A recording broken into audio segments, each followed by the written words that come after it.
Amis téléspectateurs de Vert News TV, bonjour. Nous sommes aujourd'hui avec M. Abel Naki. Abel Naki qui n'est plus à présenter, en tout cas au niveau des Ivoiriens de la diaspora. Abel Naki est le président fondateur du CRI panafricain, vice-président de la coalition du non, chargé de la communication et de la diaspora. Abel Naki est aussi écrivain, puisqu'il a écrit un livre. Il est auteur de Côte d'Ivoire, notre cri, chronique d'une résistance au cœur de l'Occident, paru aux éditions Harmattan. Bonjour M. Abel Naki. Bonjour. Vous étiez tout dernièrement en Côte d'Ivoire, où vous avez vécu pratiquement en direct, si on peut le dire comme ça, tous les événements qui ont été liés à l'avènement de la nouvelle constitution. Alors, qu'est-ce qui s'est passé réellement? Écoutez, bonjour tous les spectateurs de Vert News TV, bonjour à tous les Ivoiriens, bonjour aussi à toute la diaspora ivoirienne et africaine. Effectivement, nous étions en Côte d'Ivoire dans le cadre des activités de notre parti, le CRI panafricain, sur le terrain.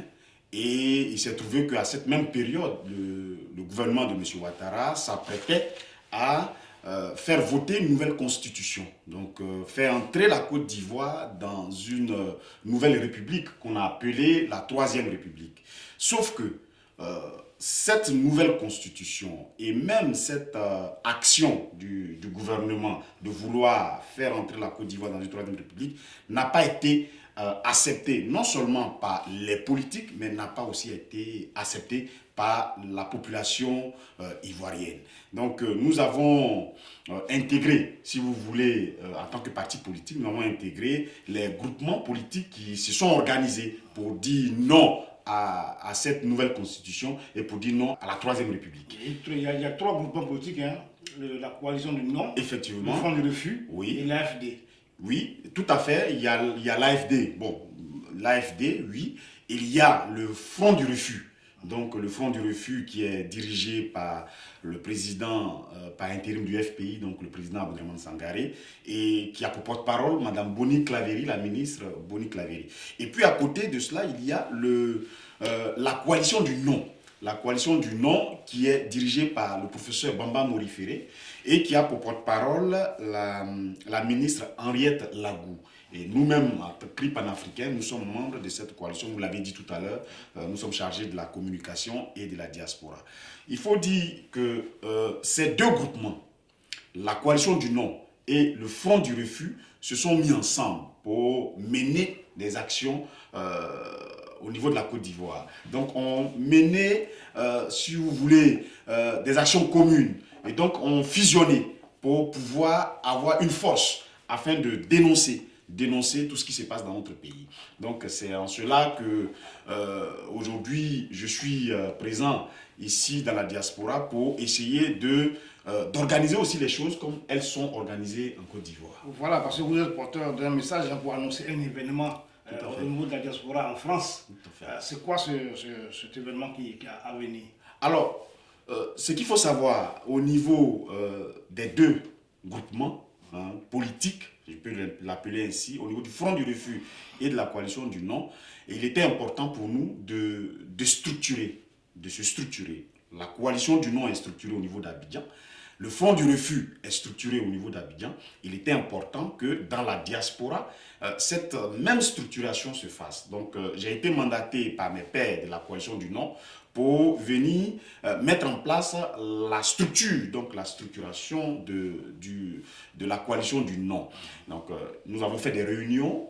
Ces réunions ont débouché sur une structure, en tout cas de la coalition du non, qui est aujourd'hui dirigée par le président Blaise Pascal Lobau, président du NPR, qui est aujourd'hui le coordinateur principal et porte-parole de la coalition du non en France. Et donc, cette coalition du non va maintenant faire le pas vers le Front du refus, qui, il me semble, est dirigé par la présidente du Front populaire ivoirien, donc la représentante du Front populaire ivoirien, Mme Assalé Hortense, aussi par le ministre Éric Caillé, donc président de l'AIRD. Le Front du refus est aussi dirigé par le secrétaire national du FPI chargé de la communication, donc le camarade Claude Koudou, et sans oublier Nestor Kofi qui est le président de la cellule de crise du PDCI-RDA, donc qui regroupe tous les membres policiers. Donc, D'accord. la coalition du non va faire ce pas vers le front du refus pour que, ensemble, ces deux coalitions puissent travailler de concert sur la place de Paris et dans la diaspora. Honnêtement, M. Aben Laki, ça va servir à quoi tout ça? Vu que la nouvelle constitution a été votée, elle a même été promulguée. Oui. Voilà, il y a eu un taux de participation de participation 42%, et elle a été votée par plus de 93%. Plus de 93%. Bon. Alors, à quoi va servir toutes ces organisations que vous mettez en place, honnêtement? Déjà, avant de dire à quoi vont servir les organisations, parce qu'elles vont servir à quelque chose, il faut rectifier certains chiffres que M. Ouattara a avancés par le biais de sa commission électorale indépendante que nous appelons aujourd'hui une commission électorale dépendante, parce qu'elle est dépendante de M. Ouattara. Moi, j'étais en Côte d'Ivoire. C'est vous qui le dites. J'étais en Côte d'Ivoire, j'ai participé à toutes les actions qui ont été menées face à cette nouvelle constitution. Le dimanche 30 octobre, en Côte d'Ivoire, en tout cas dans mon pays, la Côte d'Ivoire, d'où je suis originaire, il n'y a pas eu de vote. Il n'y a pas eu d'affluence de vote en Côte d'Ivoire. Donc le réel taux de participation, parce que nous avons sillonné toute la Côte d'Ivoire, nous avons aussi des représentants sur toute l'étendue du territoire.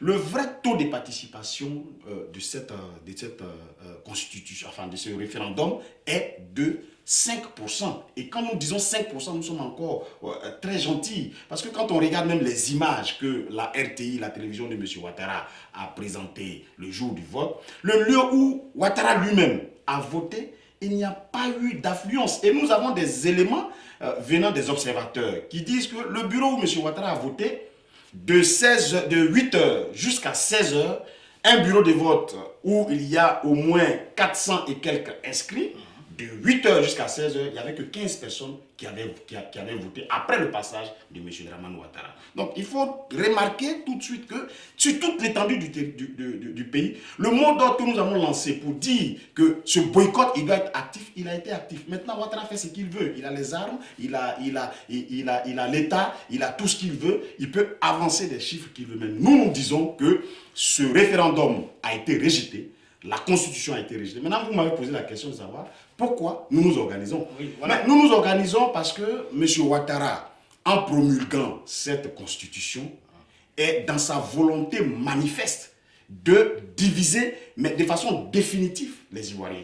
Parce que à quoi nous allons assister? Nous allons assister à deux républiques. Parce qu'il y aura une république qui va se reconnaître sous la Troisième République, donc qui va se laisser diriger par le torchon qu'a écrit M. Ouraga Obou et ses camarades. C'est un comité d'experts. Non, expert, c'est un torchon qui a été écrit. Et je pèse mes Ça, mots, ça, le torchon, c'est vous qui le dites, le torchon qui a été écrit par M. Ouraga Obou et ses camarades dans un coin de la présidence. Il y aura une catégorie d'Ivoiriens qui va se reconnaître dans cette nouvelle Côte d'Ivoire, qu'ils ont appelée la Troisième République. Et les vrais Ivoiriens, vous, et nous, et tous ceux qui me regardent sur cette caméra, se reconnaîtront. Moi, je suis dans aucune catégorie en tout cas. En tout cas, vous se reconnaîtront. Je suis journaliste, M. Aben Laki, il me reconnaît dans aucune catégorie. Je vous dis que M. Ouattara, dans sa volonté manifeste de diviser les Ivoiriens, de voir que les Ivoiriens sont divisés, a promulgué cette nouvelle constitution. Donc, les Ivoiriens se retrouvent divisés.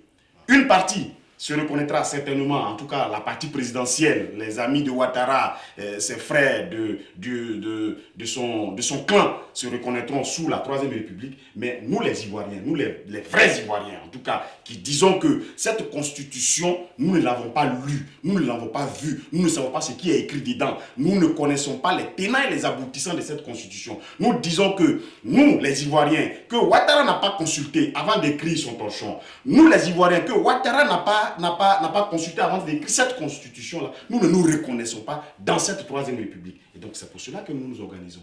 Nous nous organisons pour montrer à Ouattara qu'effectivement, la division qu'il a mise en place en promulguant coûte que coûte, c'est-à-dire contre vents et marées, cette Troisième République, il en tirera les conséquences parce que les Ivoiriens seront définitivement divisés. Et nous... Quel est l'impact vraiment que votre union va apporter sur... La loi est déjà votée, C'est fini, je ne sais pas. Quel est l'impact L'impact, c'est d'amener Ouattara, cette loi qui a été votée, c'est de l'amener à retirer cette loi s'il aime les Ivoiriens, s'il aime la Côte d'Ivoire, s'il pense qu'il est Ivoirien. Vous êtes sûr de ça?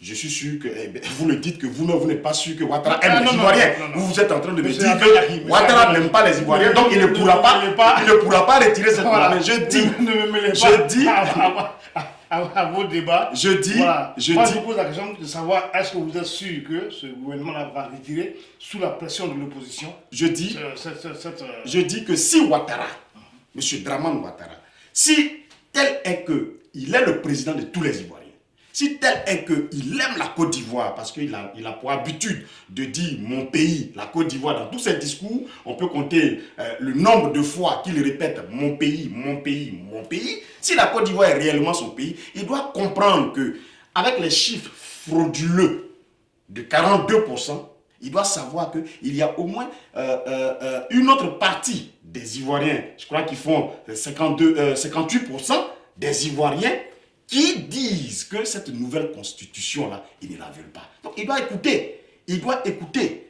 la voix de ceux qui disent que cette constitution n'est pas adaptée, cette constitution n'a pas été concertée, cette constitution n'a pas fait l'objet de consensus de tous les Ivoiriens. Alors, il faut qu'il retire son test. C'est pour cela que nous nous organisons. Nous nous organisons pour amener Ouattara à comprendre qu'il y a une catégorie d'Ivoiriens. Et la plus grande des catégories, c'est celle-là qui dit que la constitution de Ouattara, nous ne la voulons pas.